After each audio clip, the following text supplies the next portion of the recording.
Here's the dashboard. This is a mess.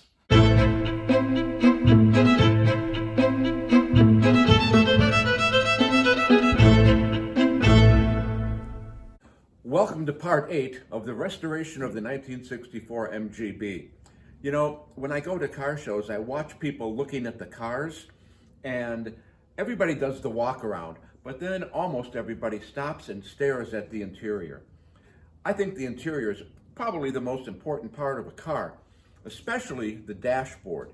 That's what we're going to work on today. We're going to remove the dashboard, and then we're going to paint it.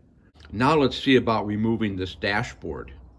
The first thing I'm going to try to do is remove the speaker. Then I'm going to try to lower the steering column out of the way. Here we are under the dashboard, and I'm going to try to remove the dashboard, and I got to find the bolts. And then what I'm doing is I took out the bolt that supports the steering column, and then 2 bolts here and here that I believe hold the dashboard in, so we'll pull those off now. I've got the screws out, but this isn't budging. It's in there pretty stuck. So I'm going to try to take out the radio and see if I can see anything in there. Well, after we pushed the radio out of the way there, we found one of the nuts holding the dashboard in. Let's take that nut off. I removed the speedometer and tachometer, and up there are these 2 bolts, 7/16, that hold this bracket to the body. I took that one out. I'm going to get the one that's up there off. Then I'm going to take these 2 7/16 off, and that should pop out the dashboard. Here, there's the dashboard hanging. Now we just have to get in here and disconnect some stuff.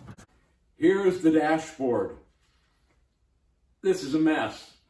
I think the first thing I'm going to do here is take all of the knobs and buttons out of the dashboard. These are the screws that hold on the little trim piece around the gauges. And we'll take these off. These are the directional lights and the rheostat.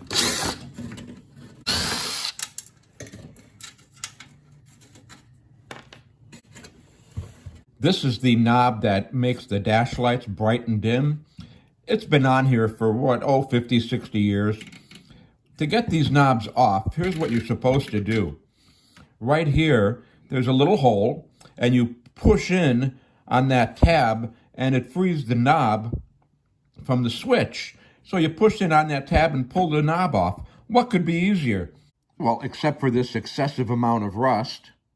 I'm going to go out on a limb and say that this knob was put on this switch 60 years ago. I'm going to try to push this in. Oh yeah, that's not happening.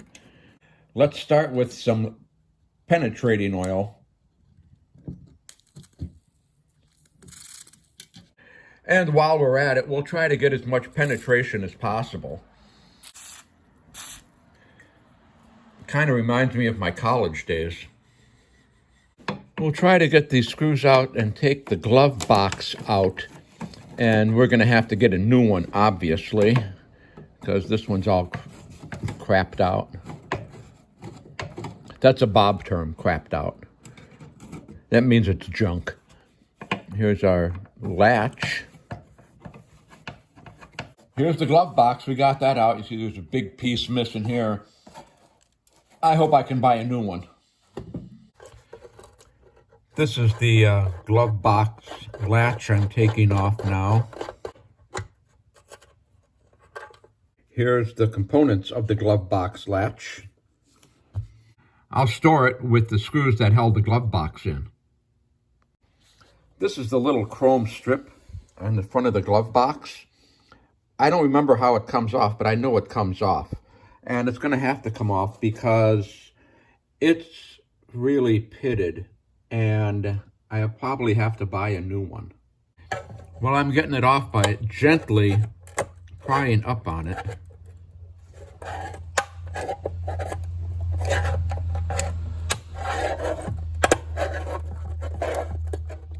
And there you go. I'm trying to grab it under the, there we go.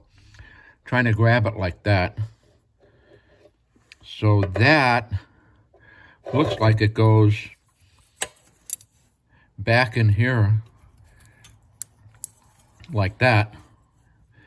And I can't get it right now, but that'll slide back in that groove like these. So here's the components for just the glove box. All of these are going to be reconditioned and then bagged and tagged and stored away. Now I'm going to work on taking the rest of the dashboard apart, which should be pretty straightforward, and we'll be back when I get that done. So while I was working on getting this knob off, now I got a piece of it off, and there's the rest of it, and you can see there is the little button. I can do this. There's a little button that you're supposed to push in like that to release the knob and pull it off of the switch. There you go. I got the knob off the switch. Good for me. Well, here's our dashboard all taken apart with all the little components, all the little switches and buttons and knobs and screws. Now it's going to be time to go through it and see what I can salvage, recondition, and what I need to replace. I just finished cleaning up the holder for the directional indicator bulbs. One bulb here, and you get your right and left blinker lights. And right here is a little green lens that sits on there. This little tube fits in between the fingers like that. You take the lens and put it like that. Then you take this little rubber booty. I can't find new ones, so I'm just going to have to reuse these old ones. Anyway, that goes on there like that. And then my favorite part is they were all held in place with a piece of Scotch tape or cellophane tape that would go like this and like this to hold the pieces together. I think I'm going to find some fresh cellophane tape. This is the map light. This is the map light after I cleaned it up. Taking a look here at the fuel gauge, you can see this is pretty messed up. We're going to try to take it apart. I did put current to the back, and the needle moves. There we go. The needle moves when current is applied, so I think the gauge is working, but I'm going to see if I can clean it up a little bit.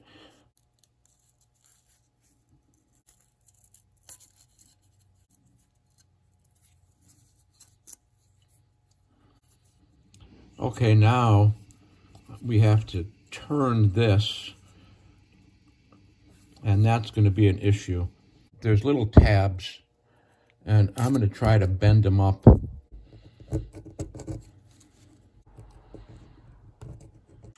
That's pretty rusted on there.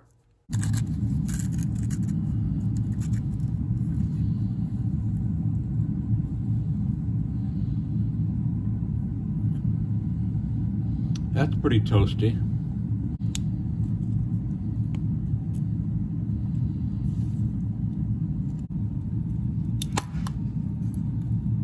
Well, we didn't want to do that. So here is the finished fuel gauge all cleaned up. I think it looks a little bit better. It is ready to go into a little baggie and be stored away, waiting to get put into the new dashboard. This is the speaker box. We're going to make this look a lot better. Here we have our center speaker. I think it looks much better. Here is the pad that goes above the dashboard. It's a little cracked here in the middle, and we'll have this reupholstered when we do the rest of the interior. But for now, I'm just going to leave it the way it is. You notice I'm not in my garage. I am at a powder coating shop with my dashboard. We're going to leave it here and have it powder coated. And just so you remember, it's pretty beat up. A week later, I picked up the dashboard from Pacific Performance Coatings. So here it is. This has been sandblasted and powder coated. It will be really hard to scratch this dashboard, and it will never rust again. What do you say we put the components back in it and see what it looks like? Here are the components of the dashboard, the gauges and the switches and the dials and of course the glove box. These are my favorite right here. These are the little buttons that go right here to mark the top of the gauge so you know where to turn it. So let's put these in and see how it looks. Here is the dashboard, mostly assembled. It looks a little bit better than it did when we took it out. I think I could say this is no longer a mess. The knob for the map light and for the rheostat are on order. Here's the heater knobs that we replaced. We also bought a new plunger for the window washers, and this is that rusty rheostat knob for the dash lights. Here we have the original oil water gauge with the broken glass and broken capillary tubes, so I had to buy a new one. Oh, and look, here is the shiny new one. How much did that cost? Well, that's going to bring us to our favorite portion of the show. How much did it cost to refurbish this dashboard? Okay, buckle up, here we go. The heat knob, $13.20. The air knob, $4.90. A new glove box, $24.25.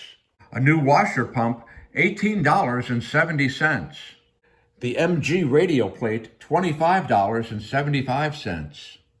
A new rheostat for the dash lights, $30.25. The knob for the rheostat, $5.99. A shiny new water oil gauge, $143. The rubber sealing rings for the speedometer and the tachometer were $3.38. And of course, the rubber sealing rings for the fuel gauge and the temp gauge were $1.38.